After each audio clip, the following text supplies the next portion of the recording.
Ngayon mga master, good morning sa inyo ngayon mga master. Ito pong continue natin sa sinasabi natin mag-check tayo ng pumping niya sa compressor kung okay pa ba siya o hindi.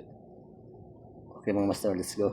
So bago tayo mga master mag-inang, tatanggalin muna natin tong mga sakit niya sa sa wire natin para hindi po siya masabay sa paghinang natin. So let's go mga master.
So ito na mga kamaster, na lagyan na natin siya ng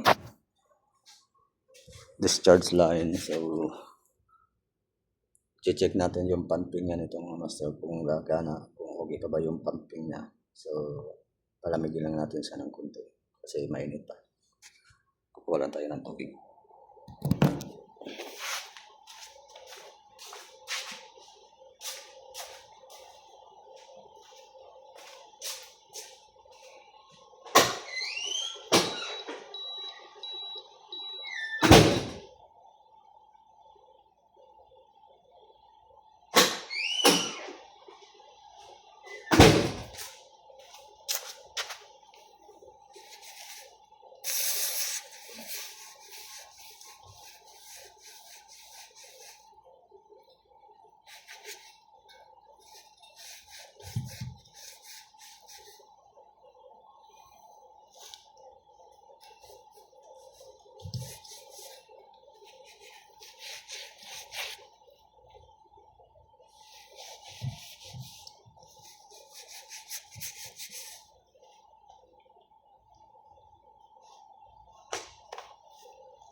Yun ang master, hindi na siya mainit dahil naano na natin siya ng tubig. So ibalik natin yung connection niya sa terminal.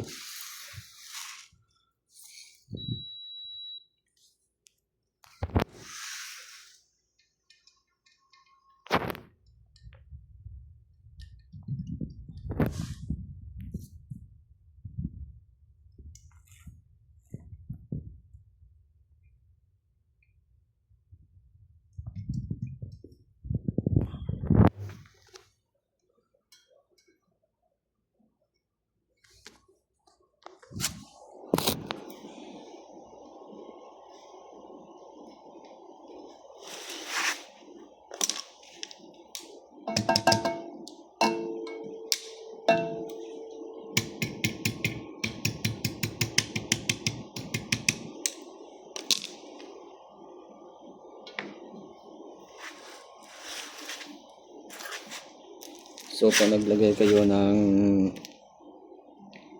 gauge mga master, lalo na pag nag-check kayo nito ng pumping niya, dapat nakalagay siya sa high side yung gauge po natin.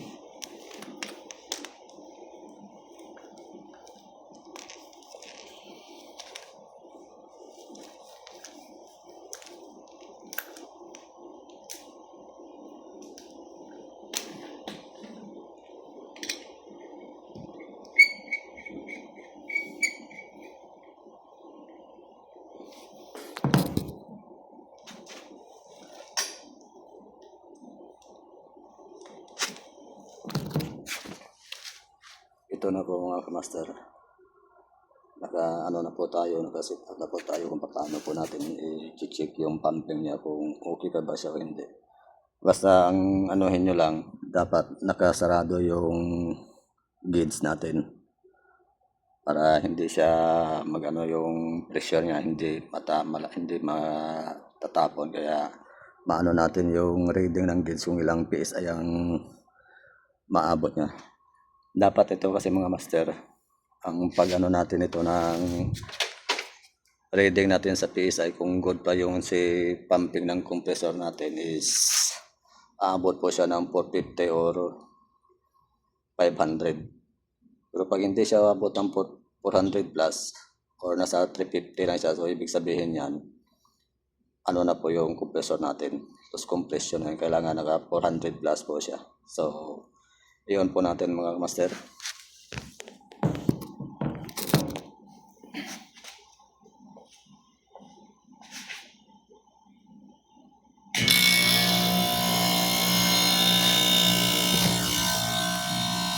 So ito na mga kamaster, tingnan po natin kung ilan po ang maabot ng gauge niya sa pumping niya.